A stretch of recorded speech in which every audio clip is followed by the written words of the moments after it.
भिगवणमधील गाजलेल्या अपहरण प्रकरणाला आज मोठी कलाटी मिळाली आहे।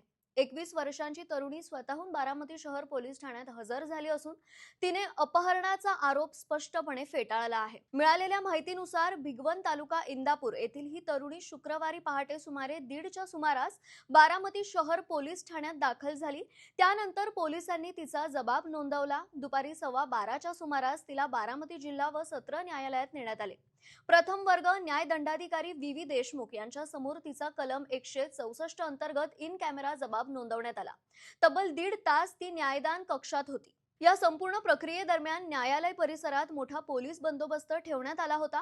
जिल्हा पोलीस अधीक्षक संदीप सिंग गिल यांच्यासह अपर पोलीस अधीक्षक, उपविभागीय पोलीस अधिकारी आणि विविध पोलीस ठाण्यातील अधिकारी मोठ्या संख्येने उपस्थित होते। दरम्यान न्यायालयाबाहेर तरुणीची आई, भाऊ आणि नातेवाईक मोठ्या अपेक्षेने थांबले होते। मात्र तरुणीने कुटुंबियांसोबत जाण्यास नकार दिला। त्यामुळे तिला पुन्हा पोलीस संरक्षणात शहर पोलीस ठाण्यात नेण्यात आले।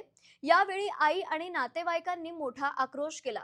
या प्रकरणाची पार्श्वभूमी अशी की मंगळवारी भर दिवसा 2 भावांनी मिरची पूड टाकून तरुणीचे अपहरण केल्याचा आरोप करण्यात आला होता। जहीर शेख आणि आयान शेख या दोघांविरोधात गुन्हा दाखल झाला होता। या घटनेनंतर भिगवणमध्ये तणावाचे वातावरण निर्माण झाले होते। काही संघटनांनी बंदाचे आवाहनही केले होते। मात्र या प्रकरणाला वेगळे वळण मिळाले ते एका व्हिडिओमुळे। या व्हिडिओमध्ये तरुणीने स्वतःहून संबंधित तरुणासोबत गेल्याचे सांगितले होते। आजही न्यायालयात आणि माध्यमांसमोर तिने तेच स्पष्ट केले। तिचे म्हणणे आहे की गेल्या वर्षभरापासून तिचे जहीर सोबत प्रेम संबंध आहेत। घरच्यांनी तिच्या इच्छेविरुद्ध दुसरीकडे विवाह ठरवल्यामुळे ती स्वतःहून त्याच्यासोबत गेली।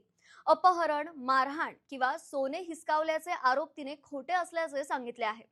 तिने पोलिसांकडे शपथपत्रही सादर केले आहे। दुसरीकडे तरुणीच्या आईने गंभीर आरोप करत मुलगी दबावाखाली बोलत असल्याचा दावा केला आहे। गेल्या अनेक वर्षांपासून तिला ब्लॅकमेल केले जात असल्याचेही आईचे म्हणणे आहे। तक्रारीवर आपण ठाम असल्याचे तिने स्पष्ट केले आहे। सध्या या प्रकरणात पोलीस पुढील तपास करत आहेत। तरुणी सज्ञान असल्याने तिच्या जबाबाला कायदेशीर महत्त्व आहे।